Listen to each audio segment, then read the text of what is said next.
Hello, I'm Dr. Musil, and welcome to Lecture 16, Ethical Egoism. At this point in the course, we turn our attention to what Ayn Rand has to say regarding morality. She's going to sort of take everything we've talked about all semester and suggest that it's all been completely wrong-headed, right? That there's something at the core of what all of these prior moral theorists have told us that's fundamentally wrong.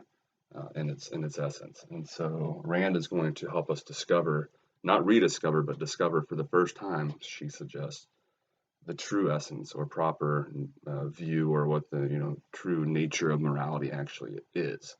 So certainly a controversial figure, and so I'm going to make this a two-part, two videos for this lecture. In the first part, we'll talk about Ayn Rand herself, certainly a controversial figure, given, if nothing else, what she has to say about morality. But she's also made a lot of impact, you might say, in the political realm, economics as well. In fact, she's made significant waves in, you might say, a number of facets of our existence in many ways. And one of the things I'll mention here in a moment is just how profound of an influence she seems to have for those who are believers in what she has to say. She's a very polarizing figure, and those who believe in what she has to say are very firm believers, and they tend to, in my experience anyway, the Rand's philosophy tends to impact many veins of their lives. More on that in a moment. So we'll talk in this first part again about Rand and who she is in general. We'll discuss some similarities with some other thinkers, a couple of which we've already discussed, and then Nietzsche. We'll end the course discussing Nietzsche, who implores us to move beyond good and evil. More on that in lecture 18, but we'll see here some similarities between Rand and then these three figures. We'll also discuss egoism. Of course, she's advancing this idea of ethical egoism. Well, what is egoism? We'll flesh that out in more detail. And we'll end the part one video by discussing kind of the general issue she's going to have with all prior moral views, prior moral theories, with the exception of Aristotle. And that's going to be that basically they're self-sacrificing, right? They're at odds, essentially, with her egoism. So that's what we'll do in the part one video. In the part two video, we'll begin then by, as opposed to all these prior moral theories that were wrong for being so self-sacrificing, we're going to then paint the picture of the true or proper view of morality according to Rand, right? So we'll flesh out what the proper view of morality looks like. Namely, it's the view of the ethical egoist according to Rand. And then we'll turn our attention to some more specific problems that she has with the prior moral theories, and why then she thinks it's so critical and important for us to abandon these self-sacrificing moral theories as soon as possible. And then we'll offer a summary of what Rand has to say. So that's what we'll do in part two. But without further ado, let's go ahead and dive back into what I was suggesting we do here in the part one video. We'll begin with discussing, Ayn Rand. I always feel weird trying to say her name, her first name. Ayn Rand, Ayn Rand, however you're supposed to say it. Ayn Rand, who she is in general. As I mentioned a moment ago, in my experience, very polarizing. People are either big fans or they are very much against what she has to say. And I guess it's not surprising then that she has made big waves, so to speak, in the history of philosophy. And she hasn't been around very long, at least with respect to, philosophy, right? I mean, most of these people, in fact, I'm trying to think, have we even discussed, we've probably discussed one or two at the, up to this point who are still even alive. Most of these philosophers, right, have been dead perhaps thousands of years, like many of these ancients. So Rand, to her credit, if nothing else, right, has made significant waves in a short amount of time. So whether you love her or hate her, she's definitely has made an impact. I have a buddy who was very influenced, and I mentioned a while ago that people influenced by Rand, and I mentioned that people that, in my experience, that are have read Rand's books and that are influenced by her in a positive way, they are influenced in a very significant way. in a way that again affects many aspects of their lives. Like it's that significant of an influence. In other words, we all will read books or we'll have our favorite authors and so on. And somebody asks us, who's your favorite novelist? We might have a few that we'll rattle off. But for people that are, I guess the point is for people who, would rank Rand up there, it's significant, right? They literally have their lives changed in significant ways. And again, I guess I shouldn't say that as if it's true of everybody everywhere, but that's certainly been my experience. And I guess the fact that she's become so popular or at least controversial in such a short period of time probably speaks to again how significantly she does tend to affect people either one way or the other. So I guess turning to what is the slide two. Also should mention that was born in Russia, moved to America at the age of 21, wrote several, really she's most famous arguably for, her novels. And I brought some props in again from the library. So I actually read The Fountainhead, or at least all but 40 pages. Sorry, Mrs. Honeycutt from English, senior year English. I wrote my thesis at the end of the year on The Fountainhead, and I got to like the last 40 pages and I just couldn't finish it.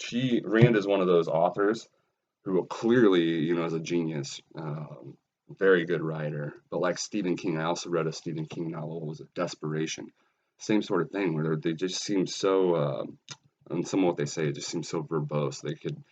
It's almost as if, couldn't you write it in just half the length? I don't know. Also, who was it? The Brothers Karamazov by Fyodor Dostoevsky. I had to read that. I had an instructor at my undergrad institute who was a big fan of that book. And so I literally had to read it like for 3 different classes. And another book, it's like 700 pages and a great book, but there's some passages that are just extremely long-winded. I remember feeling the same sort of way where, some of these great novelists, don't get me wrong, great books, you just get this feeling, right? Like, couldn't it be a little bit shorter? But anyway, I don't know why I ranted about that, but that was my biggest memory from The Fountainhead. But that is the one novel that I've read. I've read significant chunks, but not all of Atlas Shrugged, which is weighing in at over 1,000 pages. It clocks in at 1,074 pages. So, and We the Living's another of her pretty famous novels, and then she also writes, philosophical essays. Very much known in both respects, right, as a novelist, but then also, for her philosophy as well, and clearly her philosophies underlying the novels as well. In fact, everything that I quote, and I mentioned this on slide 2, everything that I'll quote in the lecture is not actually directly from Rand herself. It's from characters in Atlas Shrugged.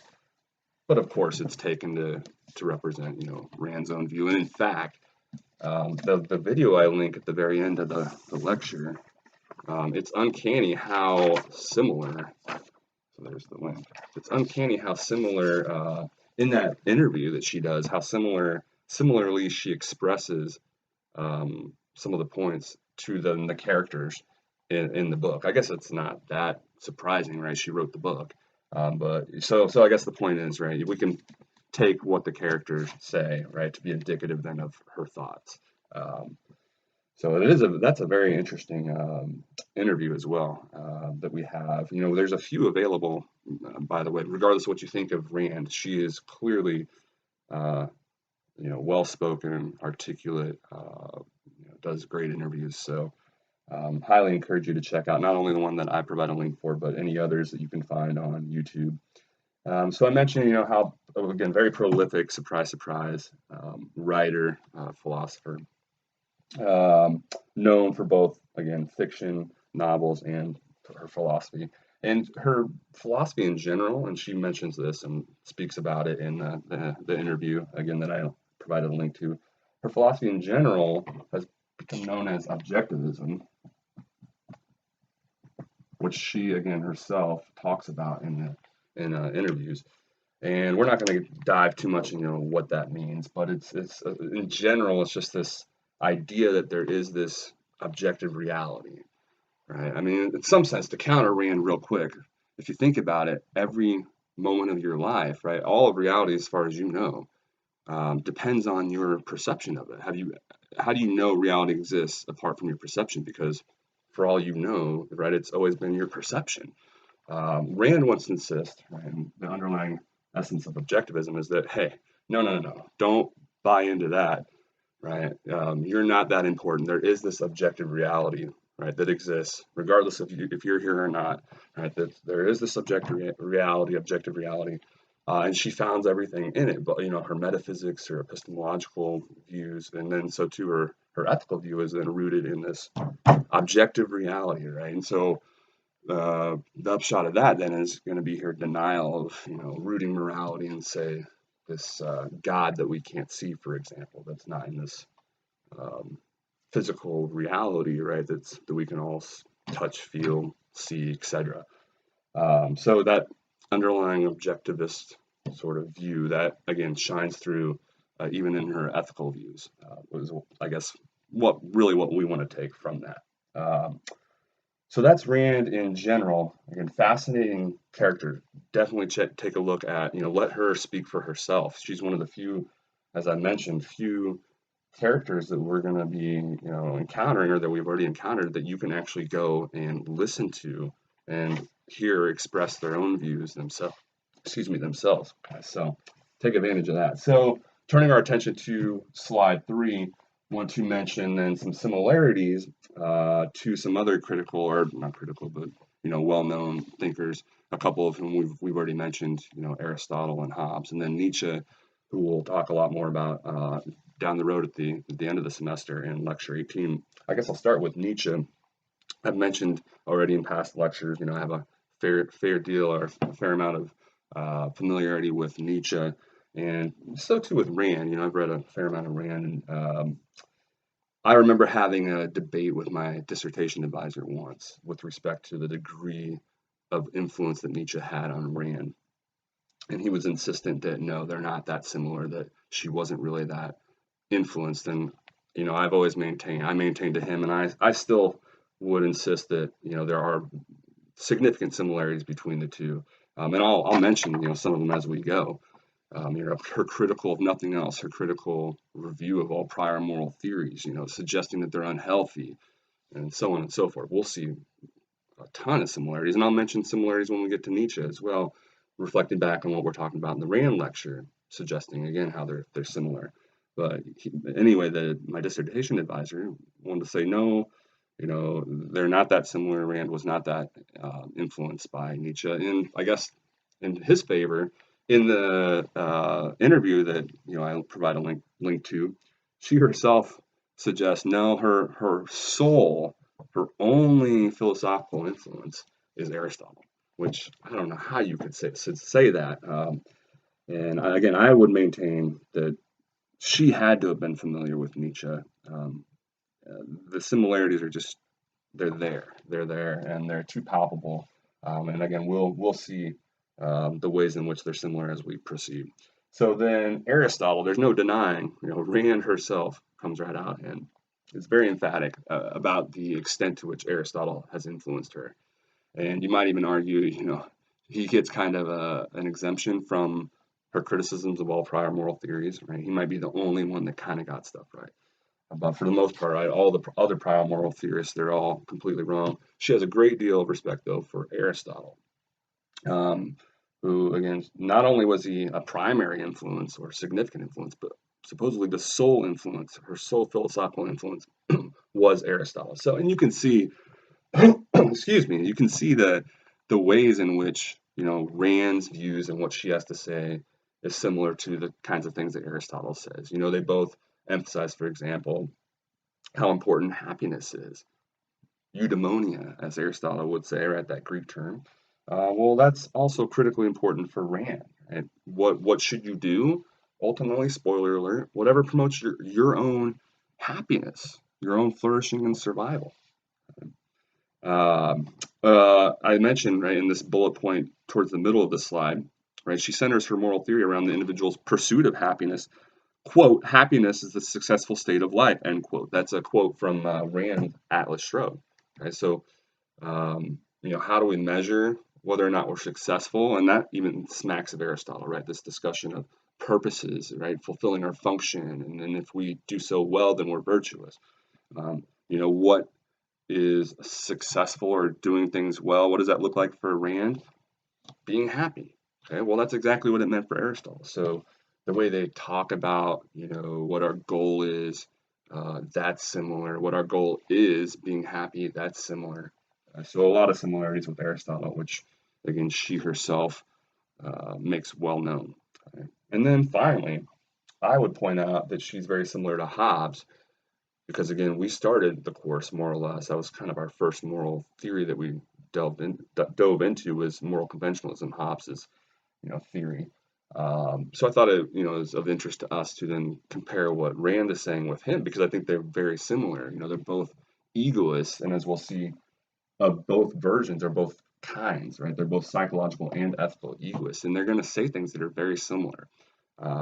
So I guess we'll go ahead and it's a nice segue then to discuss egoism because they both are, right? How are Rand and Hobbes similar? Well, they're both, egoists, and there's not a lot of philosophers that we've discussed who I would think would label themselves as egoists. Most would shun that label. So, but Rand and Hobbes, I think, would both willingly endorse that. Obviously, this idea that people. So, what is egoism? This turning to slide 4. This idea that what matters is self-interest. Okay. Now, don't conflate it with hedonism. The idea that what matters, right, above all else, is pleasure. Okay. Our self-interest may or may not amount to pleasure and nothing else, right? Some might think that they are, right, one and the same, but some might say that it's in our self-interest to not constantly cater to pleasure. Okay, so those are not one and the same. Be careful not to conflate hedonism and egoism, but they do then kind of admit of a similar distinction, though, right? Just like we had psychological hedonists and ethical hedonists, well, it's important to distinguish that there are two different versions of egoism then, right? This notion that what matters is self-interest. Well, in what sense? And by the way, the editors of the textbook, right, they allude to this and they stress the importance as well of keeping these clear, right? There are a lot more, for what it's worth, psychological egoists than there are ethical egoists, okay? Because this is an important difference, and that's why we're emphasizing it, right? So you might have, for example, many psychological egoists who then say the proper thing to do is somehow try to overcome that psychological tendency we have. So what are these different versions? I guess I should back up and explain them real quick, right? So egoism in general is this notion that what matters is self-interest. And the psychological egoist says, for better or worse, right or wrong, right? The idea being there's no moral undertones here. People, as a matter of fact, do just naturally pursue their own self-interest. Okay? Right or wrong, good or evil, okay? No moral undertones here. As a matter of fact, right, it's a sort of natural tendency. People just pursue their own self-interest, okay? Whereas the ethical egoist is going to then say, they typically also tend to be psychological egoists, but the ethical egoist is going to suggest, and the proper thing to do, right, is to cater to that pursuit of our self-interest, or what we ought to do, right? So that's the moral version, right? What we ought to do is whatever promotes this pursuit of our self-interest, our own flourishing and survival. Okay, but again, do remember that these are distinct, okay, and that there are many for whom psychological egoism rings true. This idea that we have a natural tendency to pursue our own self-interest, but then they might want to say, what we ought to then do is try to mitigate that, minimize it as much as that is possible, right? Minimize that constant tendency we have to pursue our own self-interest, and then instead to factor others in, cater to everyone else, right, in some shape or form. And of course, that's going to be precisely what Rand finds deeply problematic.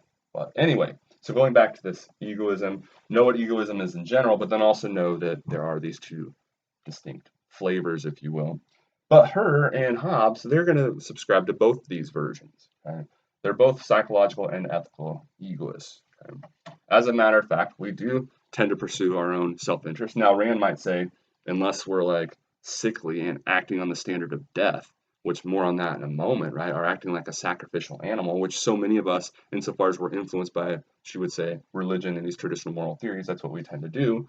Okay? In that case, we would be cutting off our own self-interest. And that's the sense in which she thinks we're sickly.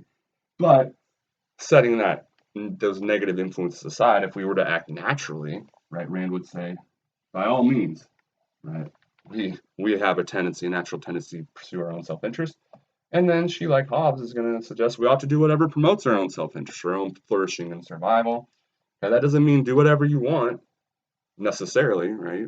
Rand doesn't, just because she's going to suggest you ought to do whatever promotes your own flourishing and survival, that doesn't mean take out everyone around you, because she's going to recognize, again, she's going to emphasize the importance of reason and reflecting. She's going to recognize if you do that, that's not going to be in your own interest, because everybody else is going to start taking you out. So she's going to make many concessions like Hobbes and suggest, hey, agreeing not to do everything you want to do all the time, that's actually going to be in your own interest, right? Don't just start taking everybody out because you realize, you could do whatever promotes your own interest. Well, that's not necessarily in your own interest. Okay? Don't go and start stealing from everybody, right? Just because you're now championing ethical egoism, because that's not necessarily going to be in your own interest when you get caught and then sent to prison, or they start reciprocating that sort of behavior towards you.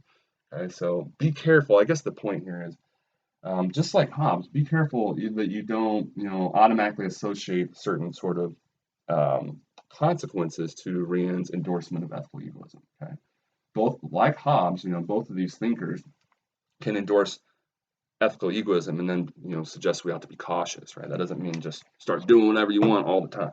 Okay. All right, now having discussed the underlying egoism that underlies everything Rand has to say, let's turn our attention then to what she should suggest is problematic about all these prior moral theories. That's why we're here, right? To suggest or to discuss morality. Well, what does Rand have to say about all these prior moral theories that we've been discussing, things like utilitarianism and deontology? Well, let's go ahead and turn to slide 5 then. So again, all this is coming from Atlas Shrugged, her novel, and the textbook I used to work with, the previous one, did have a portion of Atlas Shrugged, and so that's why I take the particular quotes that I have. They are left over from the lecture from when I was working with that textbook. Anyway, as I mentioned at the beginning of the video, though, I would still suggest that although these are from characters in the novel, they're still indicative of Rand herself and what she thought, okay, as suggested in the video where she's talking about her own views. Okay, so again, slide 5. What's the issue here? Okay, we have a moral crisis on our hands. She announces that we're in an age of a moral crisis, but claims, quote, "What you now need is not to return to morality, you who have never known any, but to discover it." So what's the suggestion here? There's been something fundamentally flawed about all of our prior approaches to morality, and hence all these prior moral theories, right, that have come before her time. In other words, pretty much all the moral theories that we've spent the course studying and discussing up to this point, with the exception, as I mentioned, of perhaps Aristotle. There's been something fundamentally wrong with all these moral theories, something misleading, and of course, her job is going to be then to sort of announce what the problem is, and turning our attention then to slide 6. Well, what is the problem? I already alluded to this earlier. The problem is that they sever, right, what she thinks matters, and that's our self-interest. Okay, being an egoist, none of these prior moral theories are going to sit well with her then, because what's sort of the general theme of all these prior traditional moral theories? They're self-sacrificing, they're sacrificial, and hence at odds, again, with anyone that's an egoist and thinks that what we ought to do is pursue our own interests, because they are telling us in one way or another, typically, that the job of morality, if you're doing the right thing, is to stop turning your attention to yourself, your own interests, what would help you survive and flourish, but instead to start factoring in others, right? And to cater to the preferences and desires of not just yourself, but others, okay? And not just necessarily human beings either, but we've talked about how maybe it's other sentient creatures, all sentient creatures out there, okay?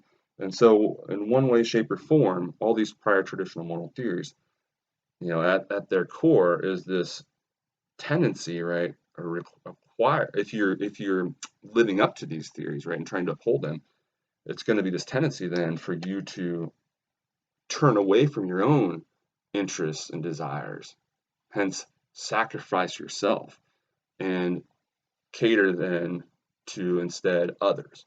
Okay? And doing that and allowing others more consideration, at the very least, implicit in that is, right, a reduction in the consideration of your own wants and desires. Okay, and so all of that is going to be the impetus then for her, the manner in which she speaks a lot of times, right? When she says things like, they require you to act on the standard of death. Well, that's the way in which she means that, right? Because it's not healthy. It's not on the standard of life when you do that, right? Instead, it's the opposite. It's doing what won't help you survive and flourish because you're turning your attention away from that. Right? That's the fundamental idea with these traditional moral theories. You have to turn your attention away from your own life, your own flourish, and your own survival, and instead focus on the life of others. Okay, so in doing that, you're going to be required to act on the standard of death, she says, act like a sacrificial animal, a suicidal animal. And again, this is all why she says that. And contrary to that, right, if you uphold instead the proper view of morality, well, then you'd be, in other words, if you endorse her ethical egoism, resist this temptation to act on tradition, these traditional moral theories, right, and instead uphold ethical egoism, then you're going to be acting on the standard of life. You're going to be healthy. Okay? You're going to be acting like a rational animal, a truly rational animal, because you're going to be doing things that help you survive and flourish, and that's what's actually rational. Okay, so we're trying to paint sort of a general picture of what the problem is with all these prior moral theories. So like Nietzsche, similarity here, what she's doing is she's turning her attention back and she's reflecting back on all these prior moral theories. And like Nietzsche, she suggests that they all fall into one of two categories. So let's go ahead. What did I do with my eraser? So we know that all these moral theories, what's problematic is they're self-sacrificing. Okay? And she says, and they all fall into one of two camps. Okay, so traditional self-sacrificing. Oh boy. Whoops, that's a name. Okay, you know what that is. Self-sacrificing moral theories. They fall into one of two camps, the social or the mystical. Nietzsche, as we'll see in lecture 18, he's going to reflect back on all prior moral theories and suggest that they fall into one of two camps, slave or master moral theories. Okay, more on that in lecture 18. But again, similarity to Nietzsche, reflects back on all these prior moral theories and says, they all fall into one of two camps. They're either the social or the mystical. And regardless, one way or another, they all put us in the role of servants. Again, requiring us not to decide and figure out what would further our own interests, survival, and flourishing, but rather what would help others around us, right?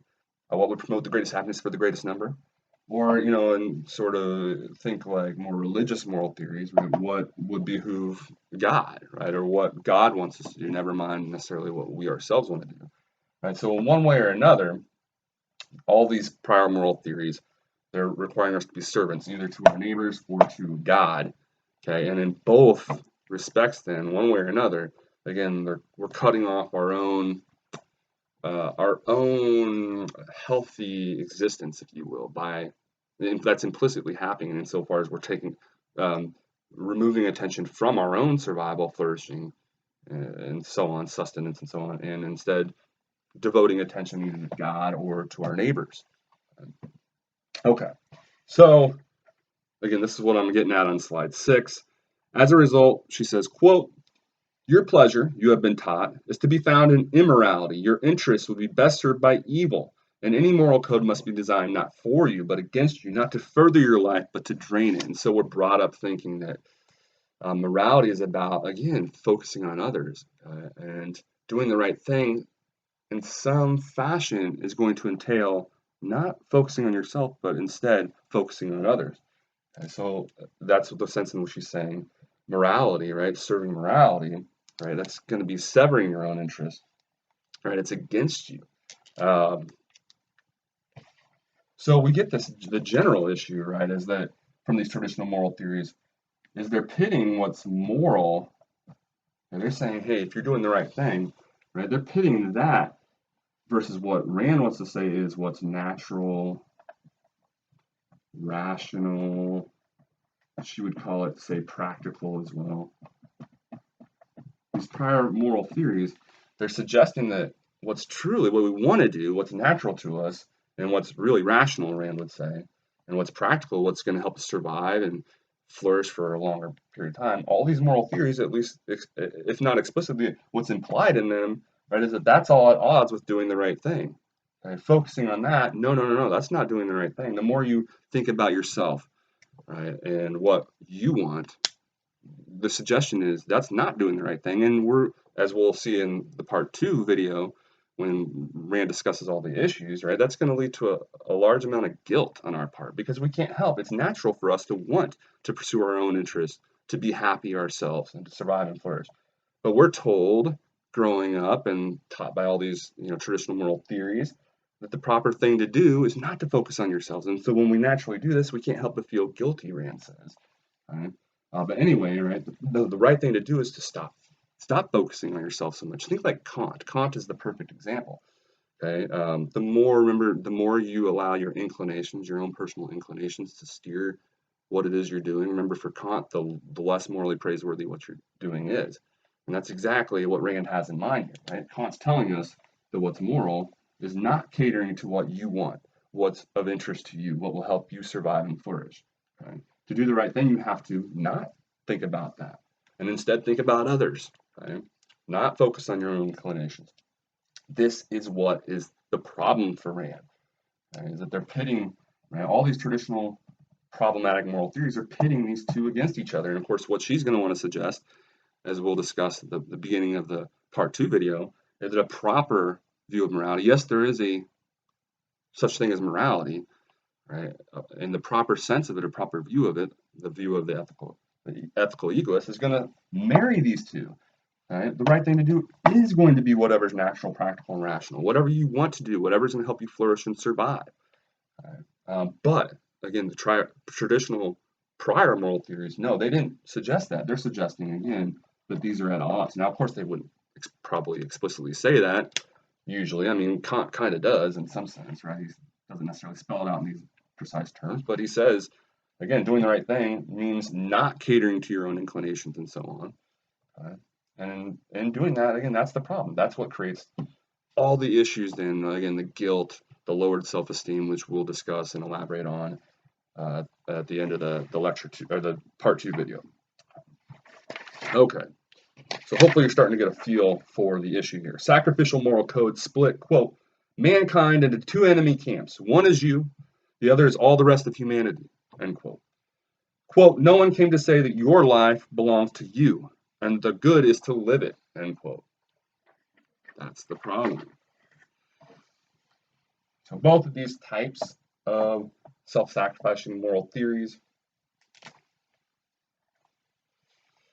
they're problematic because they're self-sacrificing, right? They're removing our focus on this and suggesting what we ought to be doing instead, right, is something else. And that's not healthy. That's not natural. That's not rational, Rand's going to suggest. So according to such moral codes, that's what I'm getting at on 7 here, slide 7. So according to such moral codes, right here, the moral and the practical are at odds. They're opposites, but they shouldn't be. That's going to be Rand's view, but they're treated as such by these traditional moral theories, which instead of being rational, or instead, she wants to say, they suggest there's nothing rational. These moral theories, they're not reasonable, right? If we're being rational, we would just discard them right away. Rather, she says they're rooted in force and fraud, or sorry, faith, right, and force. Faith and force, right? Insofar as we either have to take them on faith, or sometimes, especially back in the day, if you didn't uphold certain convictions, certain viewpoints, then you were threatened with death, right? So they're certainly not rational, she wants to say. And actually, turning to slide 8, then, speaking a little bit more to the purpose of reason. Reason, it's interesting. Rand has a lot of, again, a philosopher stressing the import of reason. What a surprise, right? But it's interesting. She has, like, her view of reason is very reminiscent of Nietzsche again. This reason, this rational, reflective process that we have, this ability that we have, seems to distinguish us, Rand suggests, from other sentient creatures, other animals. And like Nietzsche, it seems to be both a blessing and a curse, right? It has the potential for both. Um, it can help us if used properly, Rand would say. It can help us survive and flourish, which, is the goal, is what we want to do, right? Is what we ought to do. It can help us figure out, a la Hobbes, that, hey, to best survive and flourish, we probably shouldn't do whatever we want, right? Reason exercised properly will allow us to figure some of those kinds of things out, just like Hobbes suggested. But the problem in this reason and rational capacity is that then we also have the ability to convince ourselves of all kinds of other crazy stuff, Rand would say. Like, for example, that the proper thing to do is to not focus on what we ourselves want and instead think all the time about others. Okay? Non-rational creatures, the rest of the animal kingdom, arguably, right? I mean, you don't see that, right? You don't see this in general, like them convincing themselves that the proper thing to do is shun their own interest and cater to others.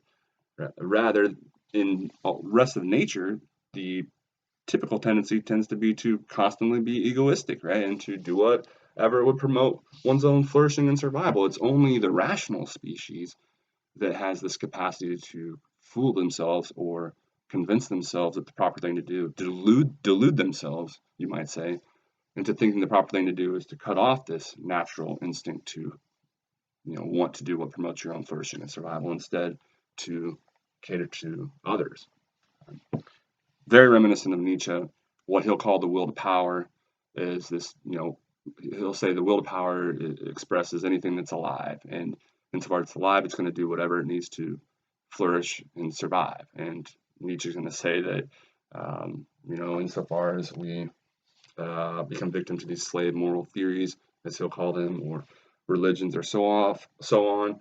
It cuts off that natural will to power. It's unhealthy, and so on. And so that's the same sort of thing Rand's is saying here, that reason can be a blessing, or as it's turned out to be for so many of us, she suggests, it's been a curse, because unlike us rational creatures, other animals, they don't convince themselves again to act on the standard of death, she'll say. So let me go ahead and use some of her words to sort of make the points I've been making here, right? So she describes, again, the human mind as a basic, if properly thought of, right? Our reason, our reflective ability, our capacity, right? That's, if properly thought of, should be a tool for survival, a means to, again, best figure out what we ought to do to survive and flourish. Okay? To survive, she says, we have to act, and before we can act, right, we sort of contemplate things and reflect and think. We have to, and then so that's the reason why she says, quote, to remain alive, he must think, right? We have this reflective capacity that other sentient creatures don't have. Right?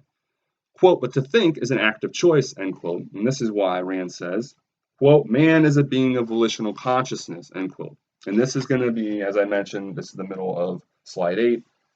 This is going to reflect a critical difference that we've been sort of alluding to here between human beings and other animals. Other animals, they don't have to think and choose to survive, right? It's just an automatic process. They're always acting on what she would call the standard of life. They just instinctively always do whatever promotes their own flourishing and survival. Right? They are just instinctively egoists, right? And they just carry it out. But what happens with us, right, is that we screw it up in that, that thinking part, right? We somehow screw it up. We cut off that natural egoism that we ought to let, just go unfettered, right? And in that process, we then we act on the standard of death, she would say, which isn't even possible for other animals because they lack that capacity to derail themselves by way of this reflective capacity. Okay, so again, that reflective capacity, it's really our downfall here. It's what's allowing us to convince ourselves of things that aren't natural and healthy and so on. Okay, and that's the problem then for her. So plants and animals, they automatically value life. They don't have to think about it. And so speaking of an animal, Rand says, quote, "It is unable to ignore its own good, unable to decide to choose the evil and act as its own destroyer." And of course, she's going to argue that that's precisely what human beings, insofar as they tend to endorse these traditional moral theories, traditional religious views, and so on, that's precisely what we tend to do, is, again, act on the standard instead of death and cater to others, and instead of acting on the standard of our own life and what would help us flourish and survive. Okay. So human beings, turning to slide 9, we have that idea of a suicidal animal that becomes a possibility because of our rational capacity, and specifically when we're not properly using it, she would say. So human beings, on the other hand, are not such automatic creatures, right? We have the ability, thanks to our rational capacity, to screw things up. So for us, self-preservation, living, that's not instinctual, right? And as it turns out, most of us don't act on that standard. Rather, again, we tend to act on the standard of death, she would say. So the following snippet, as I mentioned on slide 9, especially revealing, quote, she says, quote, "Man must obtain his knowledge and choose his actions by a process of thinking, which nature will not force him to perform. Man has the power to act as his own destroyer, and that is the way he has acted throughout most of his history," end quote. So, as rational beings, again, there's this suggestion that we have a fundamental option here. We can be truly rational beings insofar as we exercise our rational capacity properly and use it to facilitate that pursuit of our own happiness and flourishing. Right? Or we can be suicidal animals, right? And fail to use that rational capacity appropriately. Instead, use it in a way that sort of allows us to convince ourselves, by way of illusions, Nietzsche might say, right? Deception, self-deception, that the proper thing to do is to cut off our own instinct for survival, flourishing, and happiness. So with this in mind, Rand deems anyone who does not have his or her own life as the motive and goal of his or her actions a, quote, metaphysical monstrosity, end quote, a kind of fundamental contradiction. And this is, the reason why she says such a person is said to act on the motive and standard of death. So hopefully that kind of makes sense. What does she mean when she says somebody's acting on the standard of death? And again, that's representative of most people, she would say, insofar as they believe in these traditional moral theories. Well, hopefully it's clear now what she means when she says they're acting on the standard of death. They're turning away from their own flourishing and survival, and they're cutting off their own, again, natural, healthy instinct to cater to their own wants and desires, and instead focusing on others, okay, or God.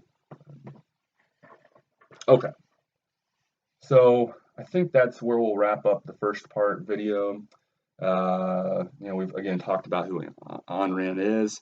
We talked about some similarities with her and Nietzsche and Hobbes, and obviously Aristotle. We discussed egoism, the different flavors of egoism, and we discussed in general what the problem is with all these prior moral theories. Namely, they're at odds with ethical egoism, right? Which she thinks is the proper moral view. So for the next video, then the part 2 video, we'll go ahead then and flesh out ethical egoists. What they're going to suggest, what Rand's going to suggest is the proper moral view, namely doing whatever you want, right? Whatever helps you pursue your own flourishing and survival. Okay. So we'll flesh that out. We'll also then get into, I mentioned a few of these already, some of the specific criticisms she has with the traditional moral theories, why she thinks they're so problematic. We saw what the issue is in general here, but what's so problematic about these prior moral theories? Well, like we alluded to earlier, she thinks it's natural to want to pursue your own survival and flourishing, and insofar as they're telling us that's not the proper thing to do, well, then that's going to make us feel guilty. And insofar as we can't help but do that, again, it's natural, and we keep screwing up and hence feel all this guilt, well, that's going to lower our self-esteem and so on. So we'll elaborate on a lot of these issues that she thinks plague these traditional prior moral theories, which again is all the more reason she suggests we ought to discard them immediately. And then we'll summarize again all the sort of points we've been making in both the videos. So that's the game plan here. Hopefully you enjoyed this first part, And until the second part, I'll go ahead and leave you with the intermission questions here. Basically, at this point, just asking what you think of egoism. You know, are you an egoist in general? You know, do you subscribe to psychological egoism and or ethical egoism? Okay. And then number two, what do you think of this idea that all prior moral theories, this is a pretty significant claim, right? All prior moral theories have been fundamentally flawed. There's something screwed up, you know, in their very essence. There's something that's been wrong at their core. We haven't even known the proper sense of morality up to Rand's point. Do you agree with that? So why not? If you want to chime in on those for your forum post. Again, until the part 2 video, I'll see you later. Thanks.